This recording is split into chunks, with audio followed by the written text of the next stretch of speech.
ଆମ ପାଖରେ ଆଜି ଧର୍ମ ବିଷୟରେ କିଛି ମାନେ ବହୁତ ଗଭୀର ଲେଖା ଅଛି।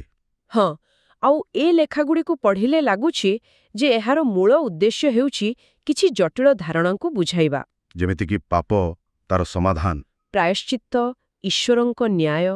ଆଉ ଶେଷରେ ଏହି ପୂରା ସୃଷ୍ଟିର ଭବିଷ୍ୟତ କ'ଣ ହେବ ସେ ବିଷୟରେ। ଏକଦମ। ଆଉ ଆପଣ ଯଦି ଦେଖିବେ ଏ ସବୁ ଲେଖାର କେନ୍ଦ୍ରରେ ଗୋଟିଏ କଥା ବାରମ୍ବାର ଆସୁଛି। କ'ଣ ସେଟା? ପ୍ରଭୁ ଯୀଶୁଙ୍କ ରକ୍ତ, ଯେ ତାହା ହିଁ ସବୁକିଛିର ସମାଧାନ।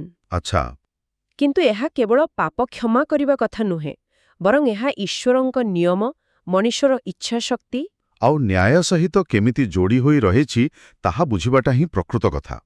ଚଲନ୍ତୁ ସେଇଠୁ ହିଁ ଆରମ୍ଭ କରିବା। ଲେଖାଗୁଡ଼ିକର ଆରମ୍ଭରେ ଏକ ବହୁତ ବଡ଼ ଦାବି କରାଯାଇଛି ହଁ ଯେ ପୂରା ସୃଷ୍ଟିର ପ୍ରାୟଶ୍ଚିତ୍ତ ମାନେ ପାପର ମୁକ୍ତି କେବଳ ଯୀଶୁଙ୍କ ରକ୍ତ ଦ୍ୱାରା ହିଁ ସମ୍ଭବ। ଆଉ ଏହାର ଅର୍ଥ କେବଳ ଭୁଲ କାମ ପାଇଁ କ୍ଷମା ମିଳିବା ନୁହେଁ। ତାଠାରୁ ଅଧିକ କିଛି। ହଁ, ଏହାର ଅର୍ଥ ହେଉଛି ପାପକୁ ମୂଳରୁ ସଫା କରିଦେବା, ଏପରିକି ଭବିଷ୍ୟତରେ ଯେମିତି ପାପ କରିବାର ସମ୍ଭାବନା ହିଁ ନ ରହୁ। ବା ଆଉ ଏହାକୁ ଶୟତାନର ମିଛର ଜବାବ ଭାବରେ ଦେଖାଯାଇଛି, ଯେଉଁ ମିଛଟା ଈଶ୍ୱରଙ୍କ ପ୍ରତି ସନ୍ଦେହ ସୃଷ୍ଟି କରିଥିଲା। ଏଇ କଥାଟା ମୋତେ ଟିକେ ଯଦି ଶୈତାନ ଭୁଲ କରିଛି ତେବେ ତାକୁ ଦଣ୍ଡ ଦେଲେ କଥା ସରିଗଲା। ସେଥିରେ ଏତେ ଜଟିଳତା କାହିଁକି? ନା, ସେଇଠି ହିଁ ତ ଗଭୀର କଥାଟି ଲୁଚି ରହିଛି, ବୁଝିଲେ? ଲେଖା କହୁଛି ଯେ ଶୟତାନର ମିଛକୁ ଶୟତାନର ରକ୍ତରେ ଧୋଇ ହେବ ନାହିଁ। ଆଚ୍ଛା। କେବଳ ତାକୁ ଦଣ୍ଡ ଦେଲେ ଅନ୍ୟମାନଙ୍କ ମନରେ ଥିବା ସନ୍ଦେହ ଦୂର ହେବନି, ବରଂ ଭୟ ବସିଯିବ। ଓହୋ, ଲୋକେ ଈଶ୍ୱରଙ୍କୁ ଶକ୍ତିଶାଳୀ ଭାବିବେ କିନ୍ତୁ ପ୍ରେମମୟ ବୋଲିଛ। ପ୍ରମାଣ ହେବ ନାହିଁ। ଏକଦମ ଠିକ୍।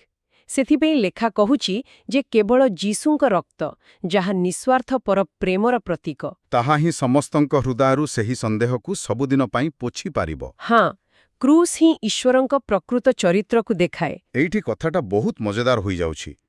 ଗୋଟେ ପଟେ ଈଶ୍ୱରଙ୍କ ଆଜ୍ଞା ଅଛି, ଯାହା ବିନା ପାପ କ'ଣ ତାହା ଜଣାପଡ଼ିବ ନାହିଁ। ଠିକ୍। ଯଦି ଆଜ୍ଞା ନାହିଁ ତେବେ ପାପ ବି ନାହିଁ, ଆଉ ପାପ ନଥିଲେ କ୍ରୁସର ଦରକାର କ'ଣ? ହଁ, କିନ୍ତୁ ଆର ପଟେ ଲେଖା କହୁଛି ଯେ କ୍ରୁଶ ବିନା କେହି ବି ସେହି ଆଜ୍ଞାକୁ ପାଳନ କରିପାରିବେ ନାହିଁ। ଆଉ ସମସ୍ତଙ୍କୁ ମୃତ୍ୟୁବରଣ କରିବାକୁ ପଡ଼ିବ।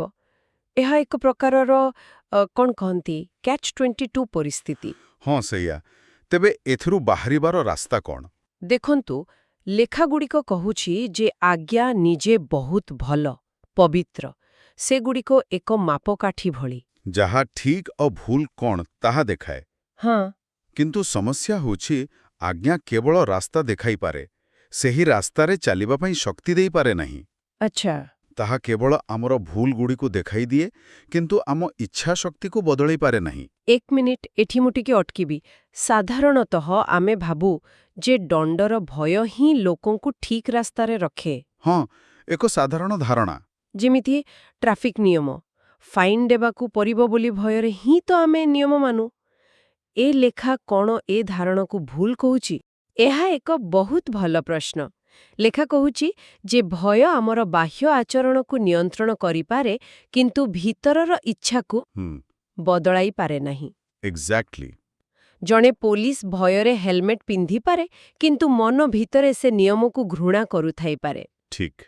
ତେଣୁ ଈଶ୍ୱର କେବଳ ବାହାରର ଆଜ୍ଞା ପାଳନ ଚାହାନ୍ତି ନାହିଁ, ସେ ହୃଦୟରୁ ଆସୁଥିବା ପ୍ରେମ ଚାହାନ୍ତି।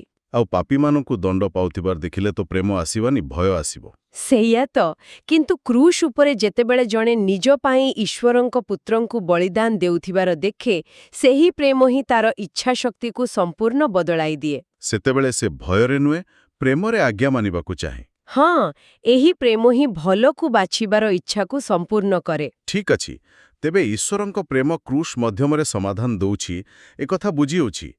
କିନ୍ତୁ ମୋ ମନରେ ଗୋଟେ ବଡ଼ ପ୍ରଶ୍ନ ଆସୁଛି। ପଚାରନ୍ତୁ।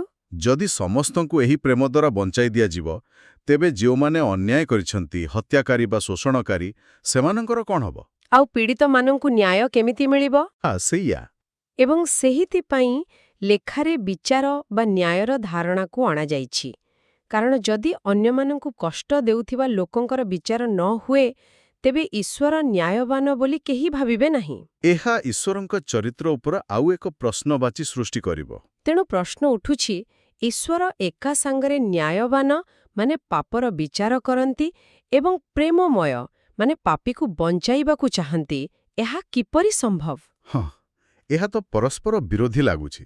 ଗୋଟେ ପଟେ ଦଣ୍ଡ, ଆରପଟେ କ୍ଷମା। ଏ ଦୁଇଟା ଏକାଠି କେମିତି ହେବ?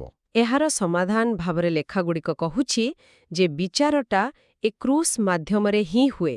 କ୍ରୁସ୍ ମାଧ୍ୟମରେ? ହଁ, ଦେଖନ୍ତୁ, ଈଶ୍ୱରଙ୍କ ଆଜ୍ଞା ଅନୁସାରେ ସମସ୍ତଙ୍କର ବିଚାର ହେବ, ଆଉ ନ୍ୟାୟ ଅନୁସାରେ ସମସ୍ତେ ଦଣ୍ଡ ପାଇବା କଥା।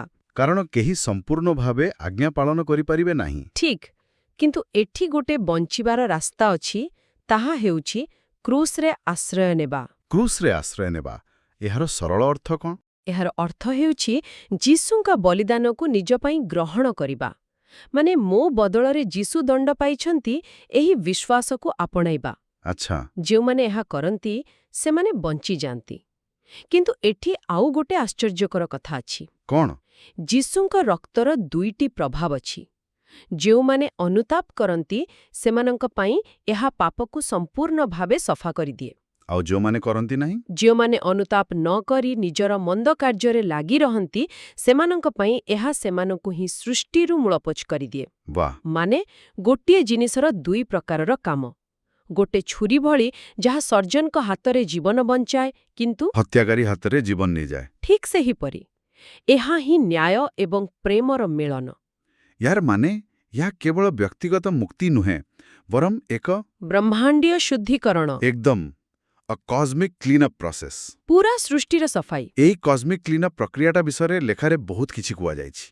ଆସନ୍ତୁ ତାକୁ ଟିକେ ଭାଙ୍ଗିକି ବୁଝିବା। ନିଶ୍ଚୟ, ଏହି ପ୍ରକ୍ରିୟା 3ଟି ପର୍ଯ୍ୟାୟରେ ହୁଏ ବୋଲି କୁହାଯାଇଛି। ପ୍ରଥମ ପର୍ଯ୍ୟାୟ? ପ୍ରଥମେ ସ୍ୱର୍ଗ, ଯାହାକୁ ବାସ୍ତବିକ ପବିତ୍ର ସ୍ଥାନ କୁହାଯାଇଛି, ତାକୁ ପକ୍କା କରାଯାଏ ଯେ ସେଠି ଆଉ କେବେ ପାପର ସମ୍ଭାବନା ନ ଆସୁ।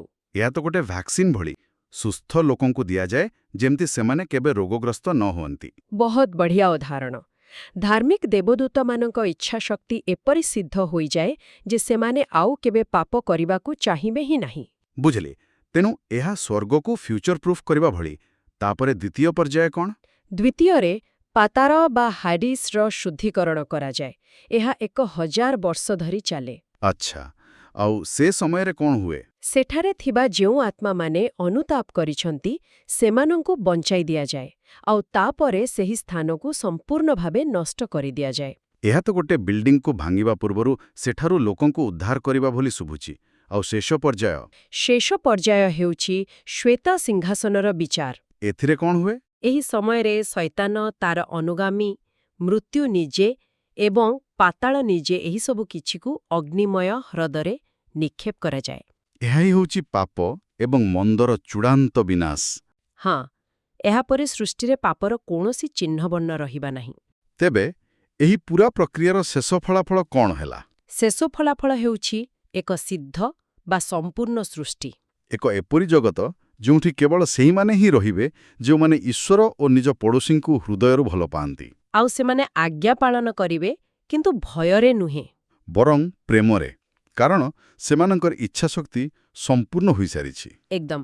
ଲେଖା ଅନୁସାରେ ଏହାପରେ ପୁତ୍ର ଯୀଶୁ ଏହି ନୂଆ ସିଦ୍ଧ ସୃଷ୍ଟିକୁ ପିତା ଈଶ୍ୱରଙ୍କୁ ଅର୍ପଣ କରନ୍ତି। ଏହା ସହିତ ସୃଷ୍ଟିର ମୂଳ ଉଦ୍ଦେଶ୍ୟ ସମ୍ପୂର୍ଣ୍ଣ ହୁଏ। ଆଜି ଆମେ ବାସ୍ତବରେ ଏକ ବହୁତ ଜଟିଳ ଧାରଣା ଭିତରକୁ ଗଲୁ। ଶୈତାନର ଗୋଟିଏ ମିଛରୁ ଆରମ୍ଭ ହୋଇଥିବା କାହାଣୀ ଶେଷରେ ଏକ ସିଦ୍ଧ ସୃଷ୍ଟିରେ ପହଞ୍ଚୁଛି। ଆଉ ଏହି ପୁରା ଯାତ୍ରାର କେନ୍ଦ୍ରରେ କ୍ରୁସ୍ ଏବଂ ଯୀଶୁଙ୍କର ରକ୍ତ ରହିଛି। ଏଥିରୁ ସ୍ପଷ୍ଟ ଜଣାପଡ଼ୁଛି ଯେ ଈଶ୍ୱରଙ୍କର ପ୍ରେମ ଏବଂ ନ୍ୟାୟ ଅଲଗା ନୁହେଁ, ବରଂ ଗୋଟିଏ ମୁଦ୍ରାର ଦୁଇଟି ପାର୍ଶ୍ୱ। ଶେଷରେ ଗୋଟିଏ କଥା ଚିନ୍ତା କରିବା ପାଇଁ ଛାଡ଼ିଯାଉଛି। ହଁ, କୁହନ୍ତୁ। ଲେଖାରେ କୁହାଯାଇଛି ଯେ କ୍ରୁସ୍ରେ ଦେଖାଯାଇଥିବା ପ୍ରେମ ଇଚ୍ଛାଶକ୍ତିକୁ ଏପରି ସିଦ୍ଧ କରେ ଯେ ପାପ କରିବାର ସମ୍ଭାବନା ହିଁ ଦୂର ହୋଇଯାଏ। ତେବେ ଏପରି ଏକ ଜୀବ ପାଇଁ ସ୍ୱତନ୍ତ୍ର ଇଚ୍ଛାଶକ୍ତି ବା ଫ୍ରି ୱିଲ୍ର ଅର୍ଥ କ'ଣ, ଯାହା ପାଖରେ ମନ୍ଦକୁ ବାଛିବାର ସମ୍ଭାବନା ହିଁ ନାହିଁ? ଏହା ତ ଏକ ଗଭୀର ପ୍ରଶ୍ନ। ଯଦି ଭୁଲ କରିବାର କ୍ଷମତା ନାହିଁ, ତେବେ କ'ଣ ତାହା ପ୍ରକୃତ ସ୍ୱାଧୀନତା? ସେଇଆ ତ। ଏହା ସେହି ସିଦ୍ଧ ଅବସ୍ଥାରେ ସ୍ୱାଧୀନତାର ପ୍ରକୃତିକୁ ନେଇ ଏକ ବଡ଼ ଦାର୍ଶନିକ ପ୍ରଶ୍ନ ସୃଷ୍ଟି କରୁଛି।